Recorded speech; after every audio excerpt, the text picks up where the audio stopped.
La pluie à Lyon a une musicalité particulière lorsqu'on a grandi en écoutant son rythme contre les vitraux de l'enfance. Ce sont des gouttes qui ne tombent pas, mais qui glissent, comme si elles répugnaient à quitter le ciel gris qui enveloppe cette ville que j'aime tant et qui, paradoxalement, m'a emprisonné si longtemps.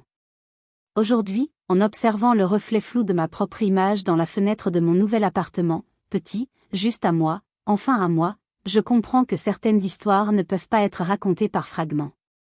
Elles exigent le poids complet de leur vérité, la texture de chaque détail, l'écho de chaque silence qui a précédé la tempête. Mon nom est Élise Bernard. Où l'était? Maintenant, je ne suis plus qu'Élise. Le nom de famille est resté derrière, avec tant d'autres héritages que j'ai portés comme des mandats divins. J'ai 32 ans, je suis professeur de littérature française à l'Université Lumière Lyon 2, et pendant 28 de ces années, j'ai cru connaître les contours de ma vie. Erreur monumentale. Erreur nécessaire, peut-être, car la vérité, quand elle s'est finalement révélée, a eu la violence d'un effondrement structurel.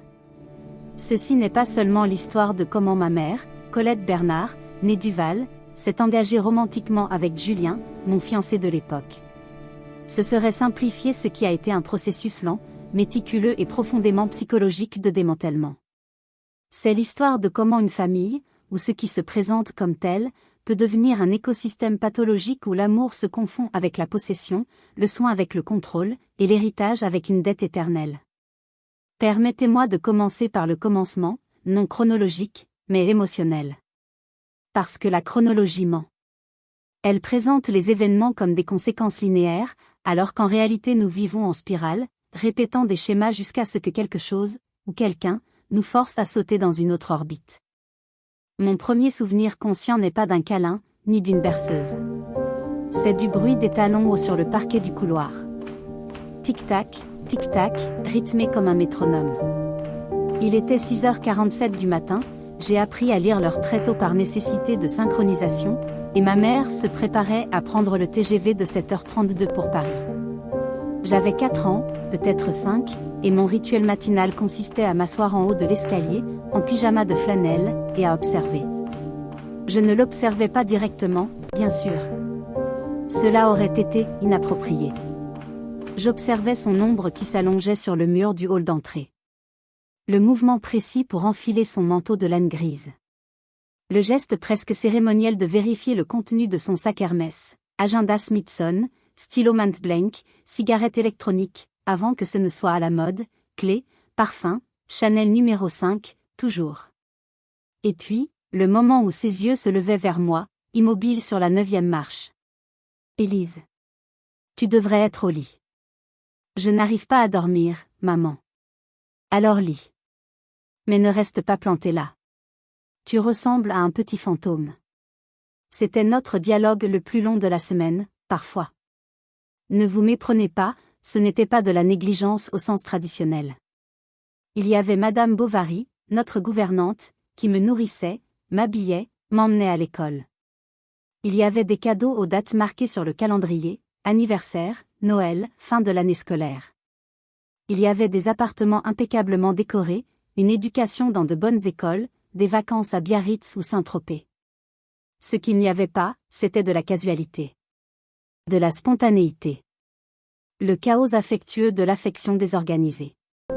Mon père, Charles Bernard, médecin chirurgien, est mort quand j'avais 8 ans. Un accident de voiture sur la 6, au retour d'une conférence à Genève. L'ironie, lui, qui sauvait des vies, n'a pas survécu à une collision frontale. La tragédie, ma mère, qui organisait des expositions sur la beauté de l'impermanence dans l'art contemporain, n'a jamais pu accepter l'impermanence de l'amour. Après la mort de papa, quelque chose chez maman s'est figé. Pas au sens familier de « devenir froide », elle a toujours été élégante et distante.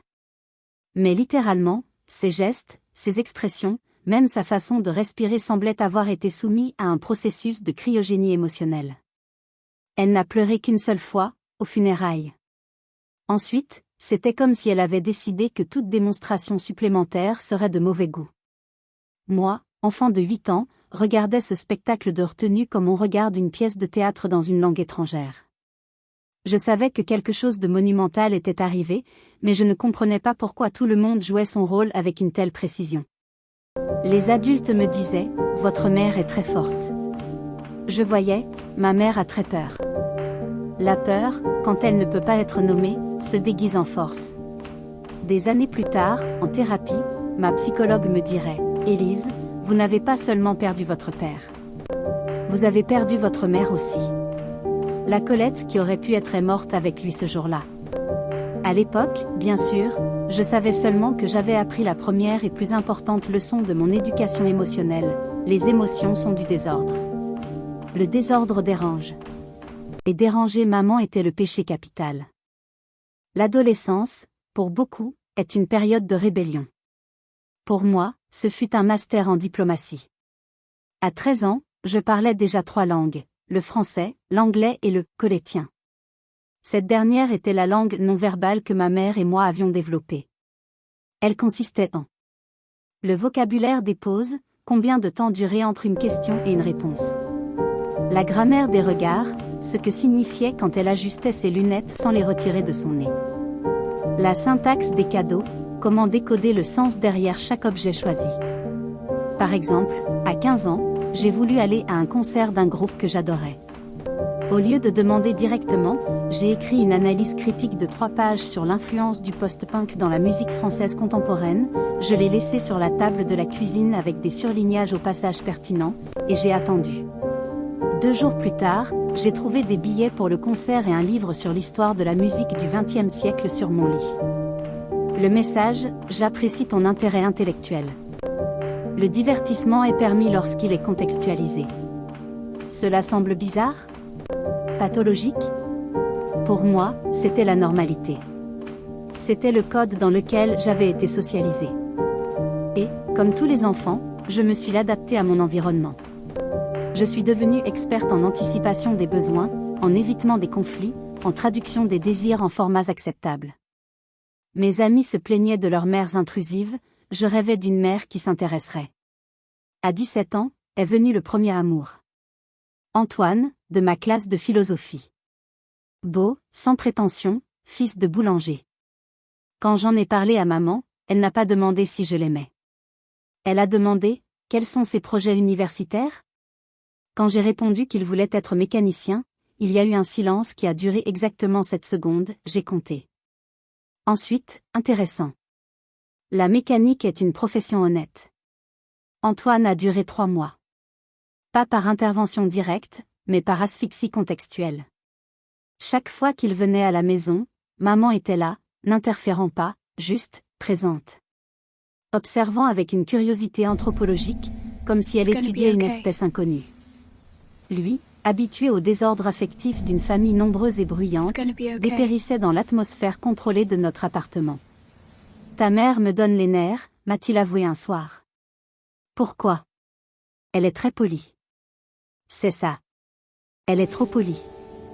J'ai l'impression d'être toujours évaluée. Il n'avait pas tort. Et moi, au lieu de défendre notre espace, j'ai essayé de lui apprendre les règles. Ne parle pas politique à table, ne ris pas trop fort, laisse-la poser les questions. Un jour, il n'est simplement pas revenu. Et moi, au lieu de ressentir de la colère ou de la tristesse, j'ai ressenti du soulagement. Soulagement de ne plus avoir à faire de traduction entre 2 mondes qui ne partageaient pas de dictionnaire. J'ai choisi la Sorbonne pour m'éloigner. Paris était suffisamment loin de Lyon pour créer de la distance, suffisamment proche pour ne pas être de la rébellion. Littérature française, un choix qui plaisait à maman, une discipline sérieuse, et à moi, un monde entier dans les mots. L'appartement qu'elle a arrangé pour moi dans le quartier latin était parfait, 3e étage avec vue sur le Panthéon, meublé avec des pièces de design scandinave, silencieux comme une bibliothèque. Mes camarades de fac partageaient des appartements minuscules dans le 20e, se disputaient pour les factures d'électricité, faisaient des fêtes chaotiques. Moi, j'avais un espace immaculé où le seul bruit était le froissement des pages. Les premiers mois, j'ai expérimenté une version de la liberté. Je sortais sans prévenir. Je mangeais à des heures irrégulières. Je lisais jusqu'à 3 heures du matin. Petite rébellion qui, de l'extérieur, semblerait des trivialités, mais qui pour moi étaient des actes révolutionnaires. Jusqu'à ce que, naturellement, la solitude frappe. La solitude de celle qui a grandi tellement adaptée au silence que le bruit de la vie commune est devenu intimidant. C'est alors que j'ai commencé à appeler à la maison non par obligation, mais par besoin. Et maman, astucieusement, ne s'est jamais plainte de mon absence. Juste, s'est rendue disponible. Je suis là quand tu as besoin, était sa phrase. Et j'avais besoin. J'avais besoin de ce port connu, même si c'était un port avec des règles d'amarrage rigoureuses. Nos conversations suivaient un schéma. Je parlais de mes études, elle des expositions à la galerie. Je mentionnais des camarades, elle mentionnait des artistes. C'était comme si, par accord tacite, nous avions décidé que le monde intermédiaire, le monde des sentiments confus, des doutes existentiels, des passions désordonnées, n'existait pas. Ou, s'il existait, n'était pas matière à conversation civilisée. J'ai obtenu mon diplôme avec mention. La cérémonie était dans le grand amphithéâtre. Maman est venue, habillée en bleu marine, s'est assise au premier rang. Quand je suis montée recevoir mon diplôme, nos regards se sont croisés. Elle n'a pas souri, sourire en public était vulgaire, mais a légèrement incliné la tête. Un signe d'approbation. Et mon cœur, entraîné par 21 ans, s'est rempli d'une fierté qui faisait mal. Je suis revenue à Lyon pour une offre d'enseignement à l'université. Un poste d'assistante, modeste, mais dans ma ville natale. Maman a suggéré que je reste dans l'appartement familial, c'est trop grand pour une personne seule, et les impôts sont absurdes. J'ai accepté. Pas par économie, mais par inertie. L'inertie de celle qui a toujours suivi le chemin de la moindre résistance émotionnelle. Les premiers mois ont été étrangement harmonieux. Maman partageait son temps entre Paris et Lyon, je commençais ma carrière universitaire, nous établissions une coexistence adulte. Ou c'est ce que je croyais. En réalité, nous recréions, à échelle agrandie, la dynamique de mon enfance. Elle, la commissaire de la réalité, moi, l'œuvre soigneusement entretenue. J'ai rencontré Julien lors d'une conférence sur architecture et littérature. Je présentais une communication sur les espaces domestiques dans l'œuvre de Marguerite Duras. Lui, architecte de 33 ans, présentait un projet de logement social incorporant des principes littéraires de narration spatiale. Nous avons parlé pendant le café, découvert des intérêts communs, échangé nos coordonnées. Le premier rendez-vous était dans une petite librairie près de la place Bellecour. Je suis arrivée 10 minutes en avance, habitude héritée. Il est arrivé à l'heure exacte, apportant un livre dont j'avais parlé à la conférence, une édition ancienne de L'Étranger, de Camus. Pour votre collection, a-t-il dit, simplement. J'ai été déconcertée. Pas par la gentillesse, mais par sa naturalité. Dans mon monde, les cadeaux étaient des échanges symboliques complexes, chargés de sous-textes. Ce geste semblait direct. Sans prétention. Les mois suivants, Julien s'est révélé être une personne qui habitait son corps et ses émotions avec une tranquillité qui m'était étrangère. Fils de professeur retraité, élevé à Grenoble, il avait la sécurité de celui qui n'a jamais eu à négocier sa place dans le monde. Son architecture reflétait cela, des espaces clairs, fonctionnels, qui n'essayaient pas d'impressionner, mais d'accueillir. Quand j'ai parlé de lui à maman, je me suis préparée à l'interrogatoire indirect habituel. Au lieu de cela, elle a semblé sincèrement intéressée. Un architecte ? Comme c'est intéressant. Il travaille avec quels matériaux ? Quand je lui ai montré des photos de ses projets, elle les a étudiés avec une attention inhabituelle. Il a du talent. Une sensibilité rare. À ce moment, j'ai commis l'erreur d'interpréter son intérêt comme une approbation. Comme un signe que, finalement, j'avais choisi quelque chose, quelqu'un, qui correspondait à ses standards. Je n'ai pas réalisé qu'en fait, je venais de lui présenter un nouvel élément pour sa collection. La première année avec Julien a été, rétrospectivement, une période de double intégration. Il s'intégrait à ma vie, ma mère s'intégrait à notre relation.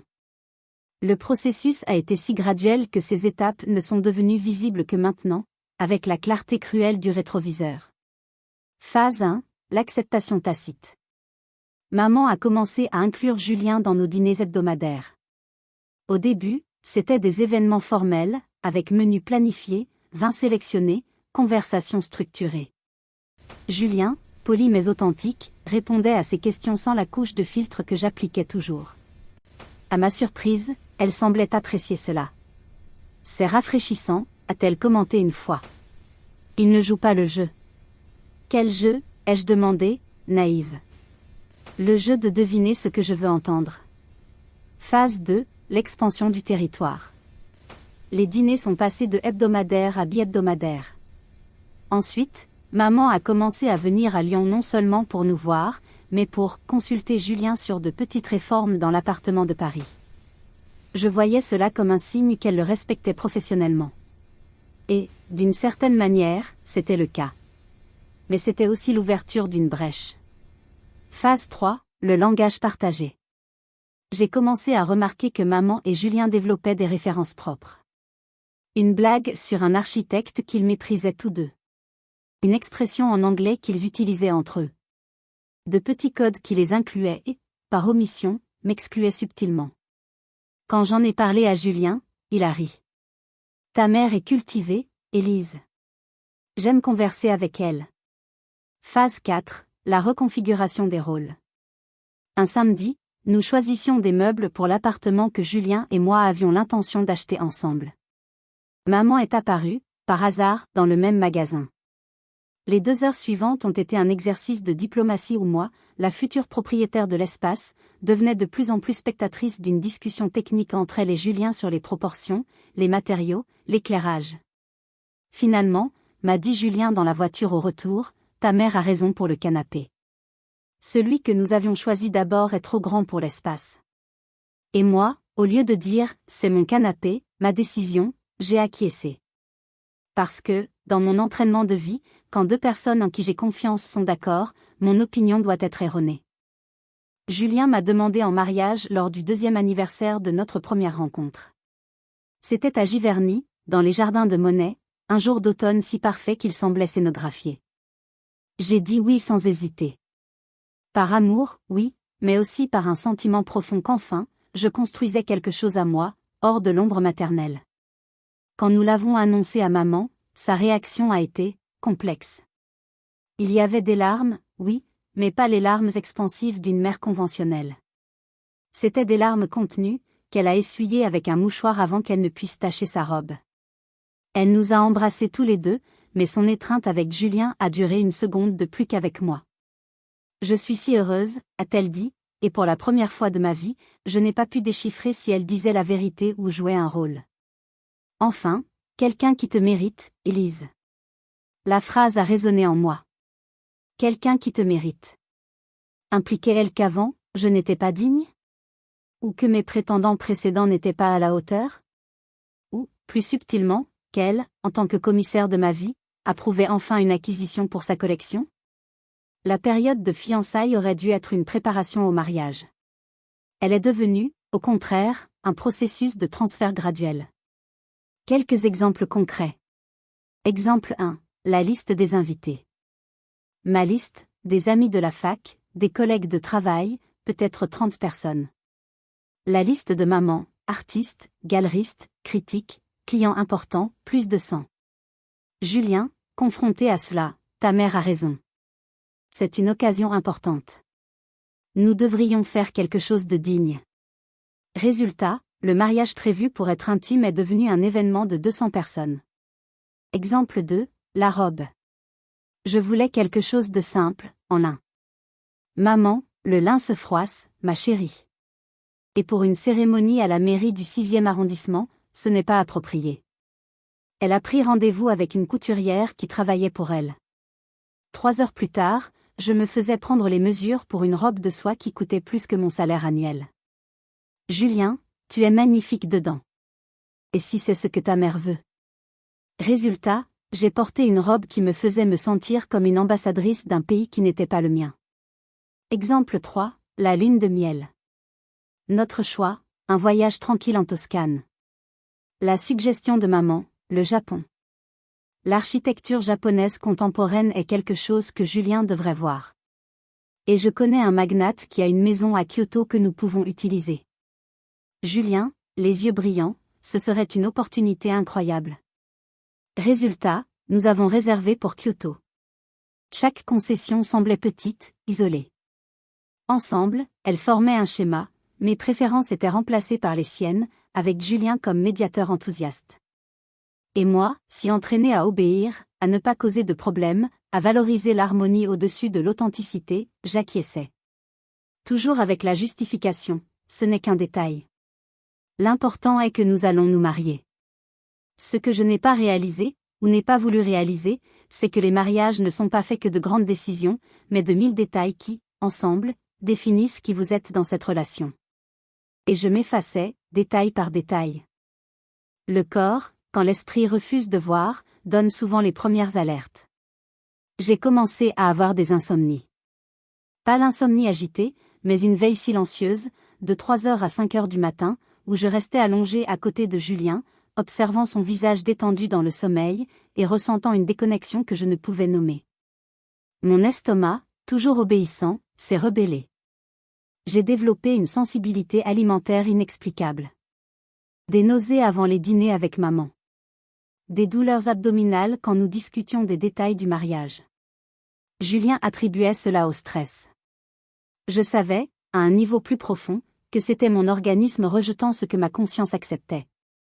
Il y avait aussi les rêves. Des rêves récurrents où j'étais dans notre future maison, mais toutes les portes menaient à des galeries d'art. Des rêves où j'essayais de parler à Julien, mais ma voix ne sortait pas. Des rêves où maman n'était pas ma mère, mais ma colocataire dans un appartement infini. Un samedi particulièrement révélateur, nous étions tous les trois à déjeuner quand maman a mentionné incidemment qu'elle avait acheté un appartement dans le même immeuble où Julien et moi cherchions à habiter. C'est un investissement, a-t-elle expliqué. Et comme ça je peux être près de vous quand le bébé arrivera. Je me suis figée. Julien et moi n'avions jamais parlé sérieusement d'enfants. C'était un sujet que nous remettions après le mariage. Et la voilà, non seulement assumant que nous aurions des enfants, mais se positionnant déjà géographiquement pour être présente. Julien a souri. Quelle merveilleuse idée, Colette. Comme ça tu pourras aider Élise. Exactement, a-t-elle acquiescé, touchant légèrement sa main. Et toi, Julien, tu pourras te concentrer sur ton travail sans souci. J'ai observé cette scène comme si j'étais hors de mon corps. Deux adultes planifiant ma future maternité comme s'il s'agissait d'un projet architectural. Et moi, la protagoniste supposée, réduite à spectatrice de mon propre avenir. Ce soir-là, j'ai essayé de parler à Julien. J'ai l'impression que, nous perdons le contrôle de nos décisions. Il a semblé véritablement perplexe. Comment ça? Nous construisons une belle vie, Élise. Ta mère veut juste nous aider. Mais et ce que nous voulons? Ce que je veux? Tu ne veux pas une famille heureuse? Une mère présente? Un mari qui admire ta mère? La question, formulée ainsi, semblait absurde. Bien sûr que je voulais ces choses. Mais je voulais qu'elles soient miennes. Pas une reproduction de sa vie, avec des rôles légèrement réarrangés.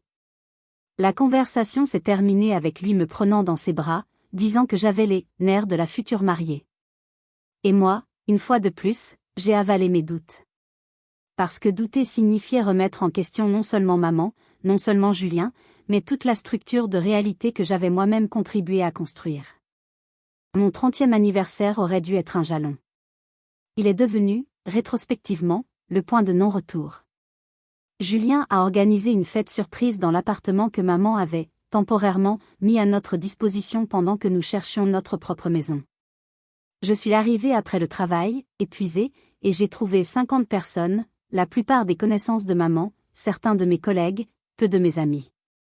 Le cadeau de Julien était un bracelet d'un joaillier que j'admirais, mais dont je ne lui avais jamais parlé. Il était magnifique. Il était parfait. Il était suspect. Comment tu as su, ai-je demandé, essayant de paraître enthousiaste. Ta mère m'a donné l'indice, a-t-il répondu, embrassant mon front. Elle a dit que tu avais mentionné ce designer une fois. Le problème, je n'avais jamais mentionné ce designer à maman. Jamais. J'avais une revue dans mon bureau à l'université, avec une page cornée montrant une pièce similaire. Une revue qu'elle aurait pu voir pendant une de ses visites, surprise, à mon lieu de travail. Plus tard, maman m'a tiré à part. Tu as aimé le bracelet? J'ai passé des semaines à chercher. Ce designer est parfait pour toi. J'ai dû expliquer chaque détail à Julien, il n'a pas l'œil entraîné pour ces choses, le pauvre. Elle a dit cela avec affection, comme si elle faisait une faveur à nous deux. Mais le sous-texte était clair, elle avait choisi. Elle avait éduqué. Elle avait médié. Ce soir-là, après que tout le monde soit parti, j'ai eu ce que je ne peux décrire que comme une crise de panique silencieuse. Je suis restée sur le balcon, regardant les lumières de Lyon, et pour la première fois je me suis permis de penser l'impensable. Je me marie avec un homme qui, à bien des égards, est déjà marié à ma mère. Ce n'était pas une infidélité physique, du moins pas encore. C'était quelque chose de peut-être plus insidieux, une infidélité émotionnelle et structurelle. Julien et maman étaient devenus un système binaire, et moi, le troisième élément, j'étais progressivement exclue de l'orbite. J'en ai parlé à ma meilleure amie, Sophie, le lendemain. Sa réponse a été un choc de réalité. Élise, c'est malsain. Elle te remplace dans ta propre relation. J'ai essayé de défendre. Elle veut juste aider. Aider, c'est donner des conseils quand on te les demande. Ce n'est pas choisir ta robe de mariée, ta maison, ton bracelet, ta destination de lune de miel. Julien pense que c'est normal. Julien a été adopté par elle. Bien sûr qu'il pense que c'est normal. La conversation avec Sophie est restée avec moi. Mais, comme tout ce qui menaçait l'équilibre fragile que je maintenais, je l'ai classé dans la catégorie « exagération ». Sophie venait d'une famille chaotique et aimante. Elle ne comprenait pas notre dynamique plus sophistiquée. C'est ce que je me répétais tout en organisant encore plus de détails d'un mariage qui ressemblait de moins en moins au mien. Le congrès à Bordeaux s'est présenté comme une opportunité professionnelle, et je ne vais pas le nier, comme une échappatoire. 3 jours loin de Lyon, loin des discussions sur les menus et les compositions florales, loin de la pression silencieuse que je ressentais maintenant même en présence de Julien. J'ai annoncé la nouvelle aux deux avec un enthousiasme à moitié réel, à moitié joué. Julien a soutenu, ça te fera du bien. Maman, cependant, a eu une réaction que je reconnais aujourd'hui comme calculée. 3 jours ? Mais qui va s'occuper de Julien ? Julien a 35 ans, maman. Il peut s'occuper de lui-même. Oui, mais avec son travail, il va finir par manger des sandwichs tous les soirs. Elle s'est alors proposé de venir à Lyon, pour lui tenir compagnie. Julien a accepté immédiatement. Comme c'est gentil, Colette. Et nous pourrons finir de discuter de cette question du contrat pour la nouvelle exposition. J'ai observé l'échange avec un sentiment de détachement. C'était comme regarder une partie d'échecs où je n'étais plus une pièce, mais l'échiquier. La décision a été prise sans me consulter, comme si mon consentement était implicite, ou insignifiant. Le matin du départ, maman est arrivée plus tôt que prévu. Pendant que je finissais mes valises, elle et Julien prenaient le café dans la cuisine. Leur voix basse et continue formait un murmure que je ne pouvais déchiffrer, mais dont le ton était intime, familier. Quand je suis sortie avec ma valise, maman est venue m'embrasser. Son étreinte était serrée, prolongée. Elle a chuchoté à mon oreille, « Ne t'inquiète de rien, ma chérie. Je m'occupe de tout ici. » La phrase, dans un autre contexte, aurait été réconfortante. À ce moment, je l'ai ressentie comme une déclaration de possession. Je m'occupe de tout, incluait, implicitement, je m'occupe de lui. Dans le taxi pour la gare, j'ai regardé en arrière. Ils étaient à la fenêtre, côte à côte, faisant signe. Une image parfaite d'un couple regardant la troisième personne partir. Mon estomac s'est contracté. Mon corps savait ce que mon esprit refusait encore d'accepter. Les 2 premiers jours à Bordeaux ont été un mélange paradoxal de liberté et d'angoisse. La liberté d'être simplement Élise Bernard, professeure et chercheuse, sans les adjectifs fille de ou fiancée de. L'angoisse de sentir, à chaque moment de silence, l'écho de cette scène à la fenêtre. Ma présentation s'est bien passée. J'ai reçu des compliments, fait des contacts professionnels, dîné avec des collègues. En surface, j'étais une professionnelle accomplie vivant sa vie. En dessous, j'étais une femme qui commençait à réaliser que la personne que j'étais devenue était, en grande partie, une construction pour plaire aux autres. J'ai appelé Julien le premier soir. La conversation a été courte, je suis avec ta mère, nous dînons, on se parle plus tard. Le deuxième soir, pareil. Le matin du 3e jour, j'ai décidé d'appeler plus tôt. Pas de réponse. J'ai essayé maman. Pas de réponse. La rationalisation est venue immédiatement, ils sont occupés. Le téléphone est en silencieux. Ils sont sortis marcher. Mais une partie de moi, petite mais grandissante, commençait à questionner. Dans un monde de notifications instantanées, que 2 personnes proches soient inaccessibles simultanément était, statistiquement improbable. C'est alors que j'ai reçu l'email. En raison d'une grève des contrôleurs aériens, tous les vols de Bordeaux vers Lyon sont annulés aujourd'hui. Consultez les alternatives. Le premier sentiment a été la frustration. Le second, arrivé quelques secondes plus tard, était différent. C'était presque du soulagement. Soulagement d'avoir une raison valide de revenir plus tôt. Pour voir de mes propres yeux ce que mon subconscient soupçonnait déjà. J'ai réservé une place sur le prochain TGV. 4 heures de trajet. 4 heures pour penser, me préparer, répéter des scénarios. Le plus courant, arriver et les trouver en train de regarder un film, ou travaillant sur des projets séparés, et rire de mes soupçons ridicules. Le moins courant, celui que mon serveur effleurait et écartait rapidement, trouver quelque chose qui confirmerait mes pires craintes. Le train traversait la campagne française, et j'observais les paysages changeant avec une intensité inhabituelle. Comme si je savais qu'en arrivant à Lyon, ma vie ne serait plus la même. Il y avait une clarté terrible dans cette pensée. Terrible parce qu'elle était accompagnée non de peur, mais d'une sorte de résignation anticipée.